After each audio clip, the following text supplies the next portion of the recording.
साल 2007 में इस दुनिया का सबसे यंगेस्ट सीरियल किलर सामने आया था जिसका नाम था अमरजीत सड्डा। एंड गाइस ये सिर्फ 9 साल का था और इसने 9 साल की उम्र में 3 कत्ल कर डाले थे। जब पुलिस ने भी इसका इंटेरोगेशन किया था उस समय ये बिल्कुल भी रोया नहीं था बल्कि एक बिस्किट मांगा था पूरा इंटेरोगेशन शुरू करने से पहले। आइए इसकी पूरी कहानी बताता हूँ। साल 2006 में एक फैमिली फंक्शन में गए हुए थे अमरजीत सड्डा और उसके परिवार वाले। एंड वहीं पे उसने अपने चाचा की 6 महीने की लड़की को गला घोट के मार दिया। जब इस बारे में उस घर वालों को पता लगा तो किसी ने भी पुलिस में जाके कोई एफआईआर फाइल नहीं करी बल्कि सिर्फ उस बच्चे को थोड़ा बहुत डांटा, समझाया। इन सब लोग भूल गए। ये वाली बातें यहीं तक रुकी नहीं।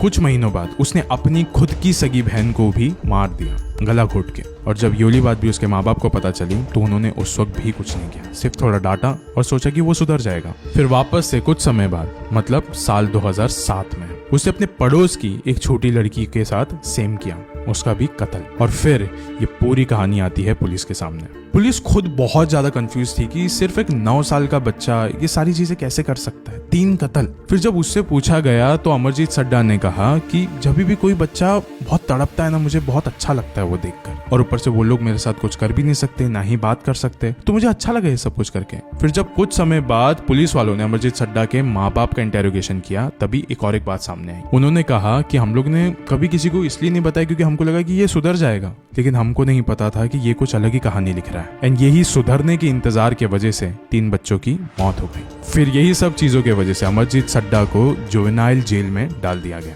लेकिन गाइस यहाँ पे ना एक बहुत बड़ा ट्विस्ट है। जब अमरजीत सड्डा 18 साल का हुआ था तब उसको जेल से रिहा कर दिया गया था, वो भी एक नए आइडेंटिटी के साथ। एंड आज भी अमरजीत सड्डा आप ही के बीच में एक न्यू आइडेंटिटी के साथ घूम रहा है। आपको क्या लगता है कमेंट्स में बताओ। एंड ऐसे और मिस्टीरियस केसेस जानने के लिए फॉलो करो अमन पारकर राइट नाउ। शुक्रिया।